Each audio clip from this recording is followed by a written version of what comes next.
very high-ranking member of the Navy described some underwater experiences they'd had with something that was doing 200 miles. And the best thing we got is probably 40. It was doing 200 miles an hour underwater? Underwater, big as a football field. And that's no fish.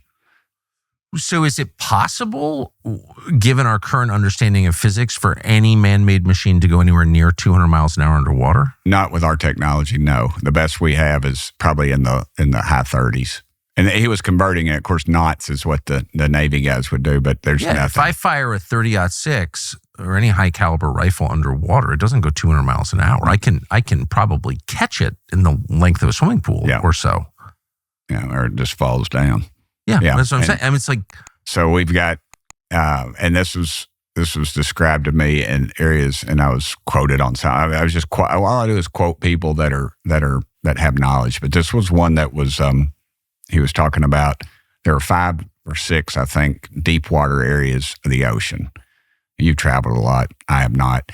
There's not a lot of deep water areas around East Tennessee at Fort Loudon Lake or anything, but you're talking miles deep. And of course, you've heard this before. We know more about the surface of the moon than we do the surface of the ocean. And he said these are areas where we see a high propensity of these UFOs. And there was a case where it was fairly well documented. They had multiple sightings. They were doing maneuvers and had the ships or boats or whatever you want to call them out there. I'm not a Navy guy. And there was the sighting in the air, and the pilots radioed back and said, "Hey, is there something going on? Is there another operation? We got some secret technology stuff we're working on." They said, "We don't have any." And they, Pentagon, nobody knew about anything. And they pulled it back, and then they pulled everything back, scrubbed the mission. And then the next day, all their internet traffic had been scrubbed.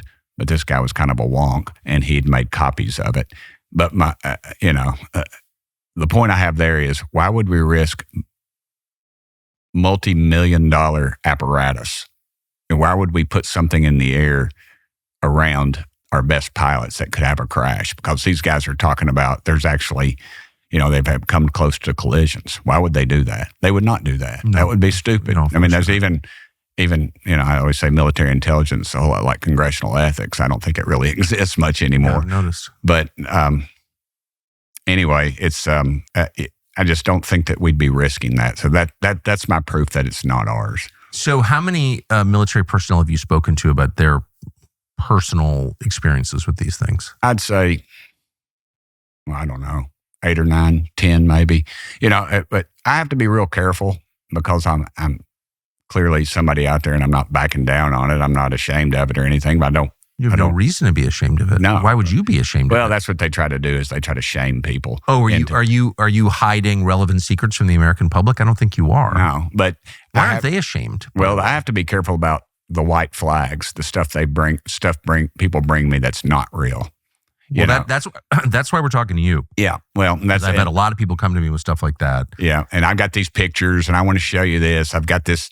I'm always afraid I'm going to end up in a refrigerator up in North Carolina, or a freezer in North Carolina somewhere, So you have definitely heard about 8 Sleep by now. People are talking about the well-rested people are talking about it. It's a company with one mission: improve your sleep. And it is changing the way Americans get a good night's sleep. And trust me, they need it. So we just received word that their team is launching a new product. It's called the Pod 5. The Pod 5 is an original, totally innovative mattress cover plus a blanket that uses precision temperature control to regulate your body's sleep cycles and give you the perfect night's sleep. It ranges from 55 degrees for the cold plungers among you to the 110 degrees for the sauna fanatics. That means no matter what you prefer, you're covered. And the bottom line is you sleep better by up to an hour. It actually works. The pod also detects snoring and adjusts your bed's position to reduce or stop it. Whoa.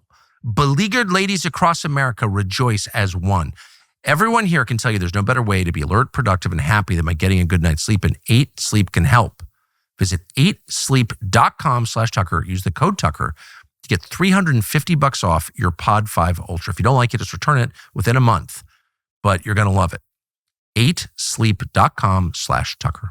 But do you think, so I think what you're saying is the disinformation campaign run by whomever, maybe. That's real.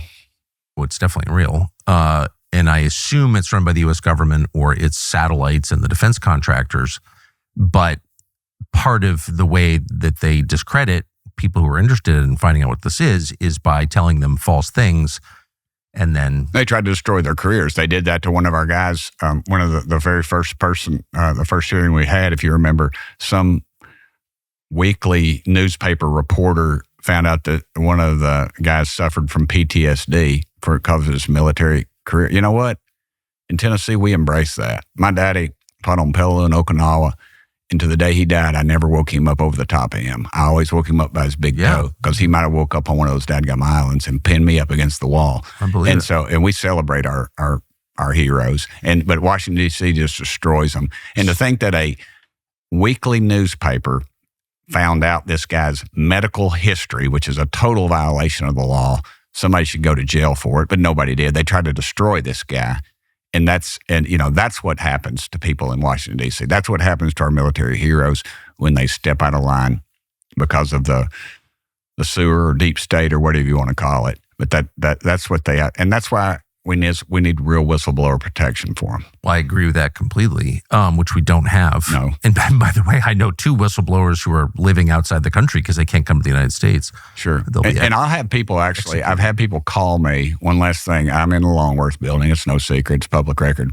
But I've had people that'll call me or send a message to me and want to come by, and they won't come in that building. They ask me if I can come outside. I've had people call me and want to come to the house in East Tennessee. And because they don't want to come to Washington, D.C. and talk to me. There was a well-publicized television show that was on for a while that I didn't know they were coming. I mean, they said some people wanted to talk to me, and it was a trusted friend.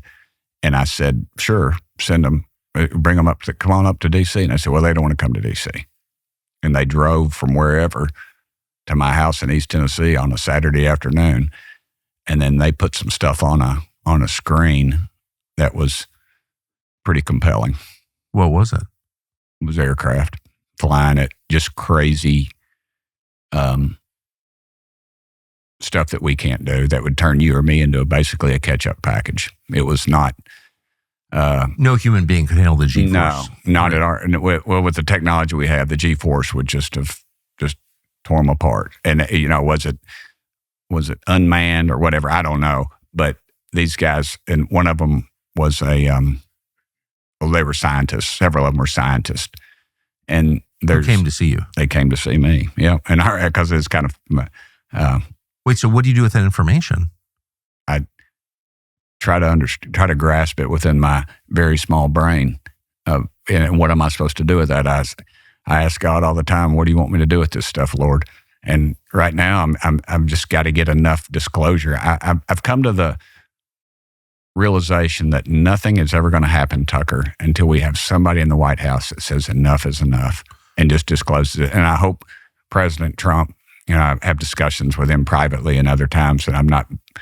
I've talked to his people, but at some point, there's several of us, Luna and myself, and several others that are concerned about this issue, and we want some answers. Thanks for watching our YouTube channel. We hope you'll subscribe to it. And by the way, you can hit the little bell on there and get notifications every time we produce a video. We hope you'll do that also.